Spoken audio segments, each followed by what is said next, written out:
साक्षी देने के लिए खुरदहा गांव को पधारे हैं आप।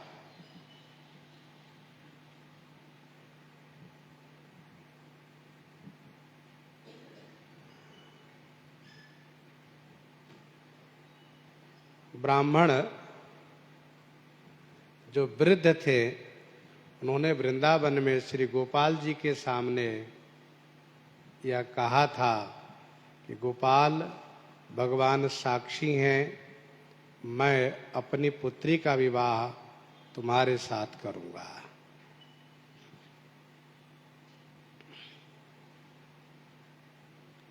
घर में आने के बाद पत्नी और बेटे के दबाव में प्रतिज्ञा से मुकर गए, प्रतिज्ञा से उलट गए, बदल गए।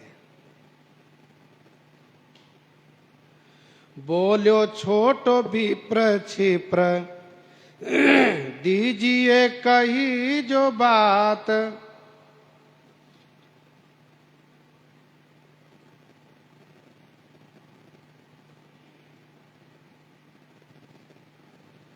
बोलो छोटो विप्र, छोटे ब्राह्मण ने कहा उन बड़े ब्राह्मण से, वृद्ध ब्राह्मण से, श्रेष्ठ ब्राह्मण से कि क्षिप्र दीजिए, क्षिप्र माने शीघ्र अपनी बेटी का विवाह मेरे साथ कर दीजिए, क्षिप्र दीजिए कही जो बात।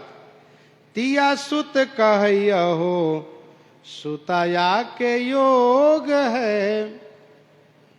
उस वृद्ध ब्राह्मण की पत्नी और पुत्र कहते हैं, क्या मेरी बेटी के योग वह लड़का है? अर्थात नहीं। और विवाह में इन बातों को ध्यान दिया जाता है। जौ घर बर कुल होई अनुपा, करिए विवाह सुता अनुरूपा। अनुरूप नहीं है। द्विज कहे नाही कैसे करो, मैं तो दे न कही।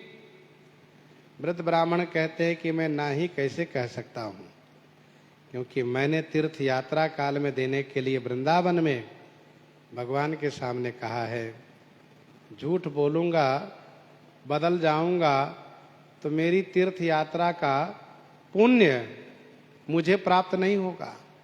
मैंने जो तीर्थ यात्रा की है उसका पुण्य मुझे नहीं मिलेगा। परिवार वालों ने कहा, कह दीजिए, तबीयत खराब होने से बोल गए। कही कहो भूली भयो, बिथा को प्रयोग है। आप कह दीजिए कि हम उससे भूल हुई, बिथा को प्रयोग है।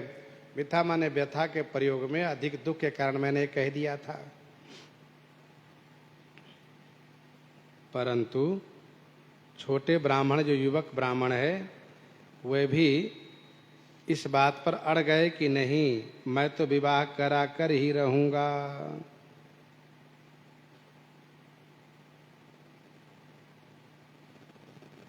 फिर तो इन्होंने सभा बुलाई। भई सभा भारी, पूछो साखी नर नारी। श्री गोपाल बनवारी और कौन तुच्छ लोग है। बारी सभा इन्होंने बुलाई। अब सभा में पंचों ने उनकी ओर देख करके, क्योंकि वे बड़े हैं इसलिए उनकी ओर देख करके, जो धनवान होते हैं, बड़े होते हैं, उनकी ओर पंच भी हो जाते हैं। उनकी ओर होकर कहा, ये बताओ, कोई नर नारी साक्षी है? इन्होंने जब अपनी बेटी से विवाह करने की बात कही तब किसी ने सुना उस समय में? कोई साक्षी है? तो इन्होंने कहा, श्री गोपाल बनवारी, बनवारी श्री गोपाल जी साक्षी हैं। अरे और कौन तुच्छ लोग हैं? और तुच्छ लोगों की बात ही क्या है? और तो तुच्छ लोग हैं, वे बदल जाते हैं, पैसे लेकर के, घूस लेके बदल जाते हैं, लेकिन बनवारी भगवान श्री कृष्ण चंद्र जी हमारे लिए साक्षी हैं। जो नहीं बदल सकते हैं। तो पंचों ने एक युक्ति निकाली। पंचों ने सोचा कि भाई हमारा भी एक धर्म होता है, अधिकार होता है, तो हम ऐसी युक्ति बनाते हैं कि न गवाही देने भगवान आएंगे, इनका विवाह होगा। इन्होंने कहा, पंचों ने कहा, सुनो, आज इस पंच में लिखा पढ़ी करवा लो, हम लिख कर देते हैं, तुम गवाह को ले आओ, साक्षी को ले आओ, ले वो जो लिखाई, जो पै साखी भर आई तो पई। लिखवा लो, जो पै, यदि निश्चय ही साक्षी देने के लिए गोपाल जी आ गए तो हम यहां पर इस बात को विश्वास के साथ कहते हैं कि हम विवाह तुम्हें अवश्य करवाएंगे। ब्याही बेटी दीजिए लीजिए, करो सुख भोग है, तुम सुख का उपभोग करना। युवक ब्राह्मण के विचार में भगवान की मूर्ति नहीं है, भगवान प्रत्यक्ष हैं। इसलिए इन्होंने कहा कि श्री गोपाल बनवारी और कौन तुच्छ लोग है, ये तुच्छ लोग बदल जाते हैं। एक बार की बात है, एक मुसलमान हज यात्रा पर जा रहा था। उसने एक वैश्य के पास 1000 रुपया रख दिया धरोहर के रूप में, थाती के रूप में। गया और हज करके वापस आया। उसने वैश्य से कहा, सुनो सेठ जी, मेरा पैसा वापस दे दो। कहा, कौन सा पैसा? कब पैसा दिए हो? अरे सेठ जी मजाक मत करो, मैंने आपको 1000 रुपया दिया। तुमने कब 1000 रुपया दिया? बिल्कुल बदल गए वैसे। तुमने कोई रुपया नहीं दिया? मैंने कोई लिया नहीं। कहीं कोई लिखा पढ़ी है? कहीं कोई किसी ने देखा सुना किसी के सामने दिए हो? कहा, वो तो नहीं, किसी के सामने मैंने नहीं दिया है, कोई लिखा पढ़ी भी नहीं करवाया, और मैंने दिया है आपको पैसा।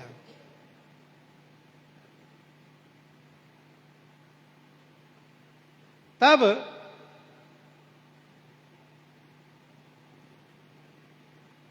उस मुसलमान ने पंचायत किया। पंचायत किया तो पंचों ने कहा, कराह में घी डाल करके गर्म करो, दोनों का हाथ उसमें डुबाओ, दोनों अपना अपना हाथ डुबाओ, जो झूठ बोलेगा उसका हाथ जल जाएगा। मुसलमान ने विनम्रता पूर्वक हाथ जोड़ कर कहा, पंचों, घी गर्म करने की आवश्यकता नहीं है, ठंडे घी में हाथ जल जाएगा जो झूठ बोलता होगा सो। यदि मैं झूठ बोल रहा हूं तो मेरा हाथ जल जाएगा, यदि ये वैश्य झूठ बोल रहा है तो इनका हाथ जलेगा।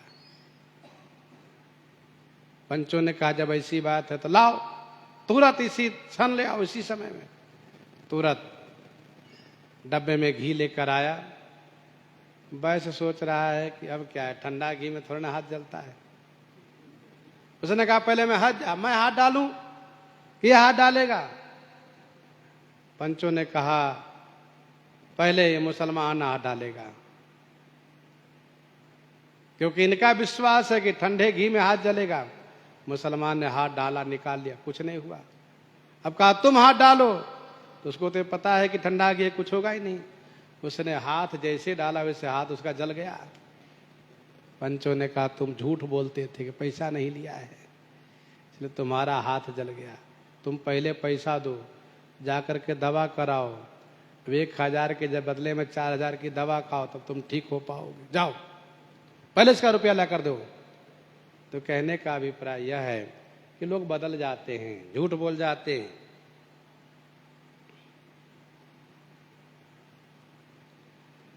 अब ये युवक ब्राह्मण वृंदावन आए। आयो वृंदावन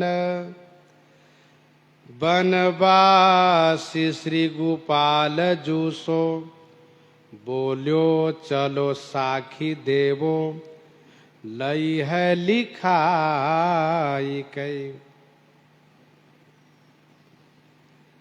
आयो वृंदावन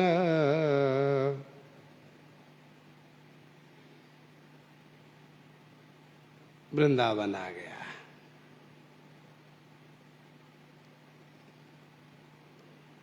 और गोपाल जी के सामने दंडवत प्रणाम किया। ठीक से देखा तो उनको ऐसा आभास हुआ कि गोपाल जी मुस्कुरा रहे। अच्छा, विवाह के लिए मेरे पास आए हो, ऐसा उनको लगा कि मानो इस तरह से ठाकुर जी मुस्कुरा के कह रहे हैं। इन्होंने कहा, सुनिए, चलिए हमारे गांव चलिए, गवाही दे के चले आइएगा, साक्षी दे करके। और हाँ, आपके चलने से एक ब्राह्मण का घर बस जाएगा, आप चलिए कृपा करके। मैं लिखा पढ़ी करा के लाया हूँ, पंचों ने लिख कर दिया है, आप जब चलेंगे तभी मेरा विवाह होगा। ऐसा कह करके वह ब्राह्मण द्वार पर बैठ गए। लोग दर्शनार्थी आ रहे हैं, जा रहे हैं, पुजारी जी अपना भोग राग पूजा आरती कर रहे हैं समय से। बीते कईयो जाम तब बोले श्याम सुंदर जो। बीते कईयो जाम, कईयो जाम माने कई पहर, जाम माने पहर। कई पहर बीत गया, तब श्री श्याम सुंदर ने कहा, पंडित जी, प्रतिमा न चले। प्रतिमा चलती नहीं, मूर्ति नहीं चलती, आपको नहीं पता है? मूर्ति अचल होती है। तब इन्होंने कहा, तो पै बोले क्यों जू भाए कई। सुनिए, भाव में भर करके आप बोले क्यों? तो जो मूर्ति बोलती है वो चलती भी है, जो मूर्ति चलती नहीं वो बोलती भी नहीं है। भगवान निरुत्तर हो गए। कभी कभी विशेष प्रेमी भक्तों के आगे भगवान को निरुत्तर होना पड़ता है।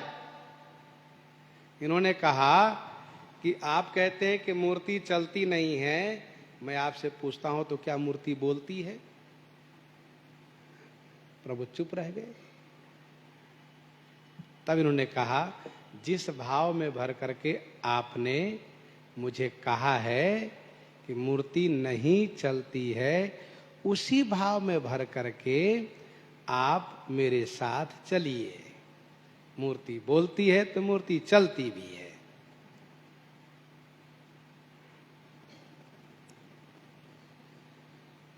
कहने का भाव यह है कि बहुत बुद्धिमान के आगे दूसरा बुद्धिमान हार जाता है। भगवान को भक्त से हारना अच्छा लगता है, भक्तों के सामने निरुत्तर होना उनको अच्छा लगता है।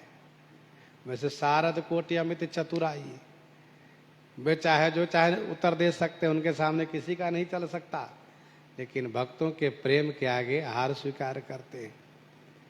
एक सन्यासी, वैष्णव सन्यासी बहुत होशियार था। वो यत्र तत्र यही कहा करता था कि मैं त्रेता युग का साधु हूँ, सन्यासी हूँ, त्रेता युग का। लोग पूछे कितने वर्ष हो गए आपके? कहा सन संवत ये सब तो हम नहीं जानते हैं, लेकिन इतना हम जरूर जानते हैं कि भगवान श्री रामचंद्र जी के विवाह के बाराती में मैं गया था और बढ़िया वहाँ खूब चकाचक माल छान घोट हुआ था, खूब बढ़िया खाने पीने को मिला था। तो लोगों के मन में बड़ी श्रद्धा होती गई कि भाई ये त्रेता युग के सिद्ध बाबा हैं, सब खूब मान सम्मान करे, त्रेता युग वाले। आज भी किसी किसी के बारे में बड़ी प्रसिद्धि कर दी जाती है, अमुक महाराज पता नहीं कितने 100 साल के हैं, जितना कह दो मान ही लेते हैं लोग। तब ये घूमते घूमते मथुरा पहुंच गए। मथुरा में भी इनका बड़ा सम्मान हुआ। फिर वही चर्चा इन्होंने शुरू करी। एक चौबे ने उठ करके आया और एक थप्पड़ इनके गाल पर लगाया। क्यों? कहा झूठ बोलते हो तुम, त्रेता के उस विवाह उत्सव में बाराती बन करके तुम भोजन करने गए थे, यही नहीं कहते हो? कहा झूठ बोलते हो, मैं वहीं परोस रहा था, भोजन खिला रहा था, तुम तो दिखाई नहीं दिए थे। बेचारा चुप हो गया, क्योंकि उसका भी वो गुरु निकला। कहा मैं रसोई परोस कर खिलाने वाला रसोईया था वहां का, गरज करके बोला। ये बेचारे चुप हो गए। तो लोगों ने उस चौबे को बड़ी प्रशंसा किया, वाह भाई वाह। और सन्यासी को बाबा जी को समझाया, क्यों झूठे दम्भ करते हो आप, भजन करो, भजन कल्याण होगा। तो इस प्रकार से जब कोई ज्यादा होशियार मिलते हैं तो उसके सामने में होशियारी चलती नहीं है। भगवान ने कहा मूर्ति चलती नहीं है, तो पंडित जी ने कहा तो मूर्ति बोलती भी नहीं है, बोलती है तो चलती है, चलिए। कहा ठीक है चलो चलते हैं। लागे जब संग जुग शेर भोग धरो रंग। साथ चलने को तैयार हुए तो प्रभु ने कहा सुनिए, एक शर्त है मेरा। क्या? तुम्हारा विवाह होगा ना? कहा तुम मुझे बढ़िया बढ़िया खिलाओगे पिलाओगे ना? कहा मैं पैसा इकट्ठा किया हूं, खूब बढ़िया खिलाऊंगा। भाई रूप ही दंपति मातु धना पिता लोक विख्यात, उत्तम कुल बांधव चाहे भोजन चाहे बारात। और फिर वृंदावन वाले ठाकुर जी पहले खाने पीने का निश्चय करा लेते हैं तब चलते हैं। हाँ, कंदमूल फल से काम नहीं चलेगा। बढ़िया बढ़िया माल खिलाओगे ना? कहाँ खिलाएंगे। कहीं ऐसा तो नहीं कटोरी में थोड़ा सा लेके दिखा दो? कहा नहीं। आप बताइए कितना पाए? कहा 2 शेर। कहा 2 शेर की बात आप करते हैं, मैं 4 शेर खिलाऊंगा। कहा ठीक है, तो बढ़िया बात है। बढ़िया माखन व बढ़िया रबड़ी। कहा बिल्कुल। बढ़िया मलाई। कहा बिल्कुल खिलाएंगे। कहा सुनो प्रेम से खिलाओगे ना? कहा बिल्कुल प्रेम से खिलाएंगे। और भगवान ने कहा खिलाओगे ही, क्योंकि तुम्हारा घर बसेगा, तुम्हारी शादी होगी, इसलिए खिलाओगे जरूर। कहा बिल्कुल खिलाऊंगा। कहा सुनो जो तुम मुझे खिलाओगे उसमें से आधा मैं खाऊंगा, आधा तुमको भी खिलाऊंगा। कहा चलिए ठीक है। दूसरा मेरा शर्त यह है कि मैं जब चलूंगा तो मेरा नूपुर बजता रहेगा, मेरा नूपुर बजता रहेगा। उसकी आवाज सुन करके तुम विश्वास करना कि मेरे साथ गोपाल जी चल रहे हैं। पीछे घूम करके मत देखना, जहां देखोगे वहीं मैं ठहर जाऊंगा, उसके आगे नहीं जाऊंगा। ये मेरा शर्त रहेगा। कहा ठीक है, मुझे ये भी शर्त स्वीकार है। आप चलिए, इसके बदले जो भी शर्त रखिए सब मुझे स्वीकार है। कहा चलो। आधे आधे पावे चले नूपुर बजाई कई, धुनी तेरे कान पर पाछे जिन डीठी करई। नूपुर की ध्वनि तुम्हारे कान में पड़ती रहेगी, पीछे दृष्टि तुम मत करना। करई रहो वाही ठौर कही कई सुनाए। मैं अभी स्पष्ट किए देता हूं फिर से, जहां तुम देखोगे वहीं मैं रुक जाऊंगा, उसके आगे नहीं जाऊंगा। ध्यान रखना, फिर वहां कुछ नहीं चलेगा। फिर ये कहो कि नहीं और चलिए और चलिए, मैं चलूंगा नहीं। कहा ठीक है, मुझे स्वीकार है। भगवान चले हैं इनके साथ। भगवान है, सोचा अब हम पंचों के बीच जाए, ये ठीक नहीं, पंचों को मेरे पास आना चाहिए। तो गांव के आसपास में जब पहुंचने लगे तो भगवान इस प्रकार से नूपुर की ध्वनि बजाने लगे, इस प्रकार से नूपुर बजाने लगे कि इनका मन अब माना नहीं।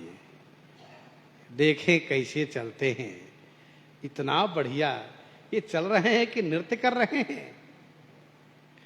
एकदम से लय स्वर में बंधा हुआ ये नूपुर की ध्वनि। तो सोचा धीरे से मैं देख लूंगा, ज्यादा नहीं। बहुत धीमे से आंख दबा के देखा, जैसे देखा वैसे भगवान मुस्कुरा दिए और ठहर गए। आई कथा हम लोग आगे श्रवण करेंगे। एकादशी के संदर्भ में हम लोग चर्चा करते हैं। वैशाख कृष्ण पक्ष की एकादशी।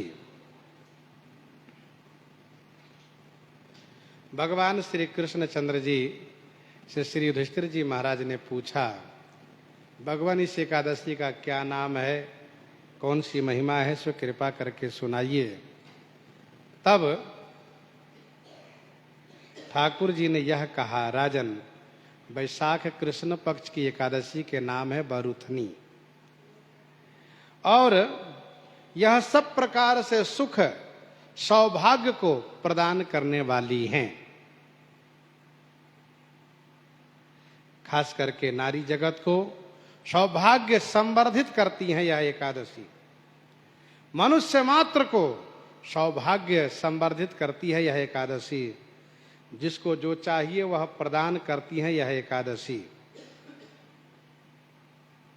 इसी एकादशी के प्रभाव से राजा मानधाता धुंधुमार स्वर्ग को गए हैं।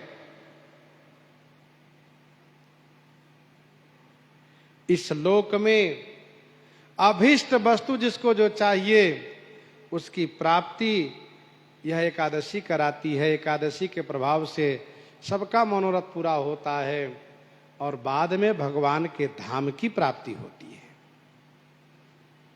बरुथनी एकादशी में नियम पूर्व वाला ही रहना चाहिए जो एकादशी करने की विधि है। दशमी से व्रत प्रारंभ करके और फिर द्वादशी के पवित्र जलाशय में स्नान करके और यथाशक्ति दान करते हुए फिर पारण करें, तथा एकादशी करने में जो त्याज्य वस्तु है उन सब का परित्याग करना चाहिए। जो ग्राह्य है उन्हीं का ग्रहण करना चाहिए। एकादशी के दिन में भगवान की विशेष पूजा अर्चना करनी चाहिए। रात्रि जागरण करके भगवत नाम संकीर्तन करना चाहिए, तो उस मनुष्य के सारे पाप नष्ट हो जाते हैं और वह परम पद के अधिकारी हो जाता है। इस प्रकार से एकादशी की महिमा भगवान श्री कृष्णचंद्र जी ने गाई है। इन्हीं के साथ आज सीताराम सीताराम सीताराम।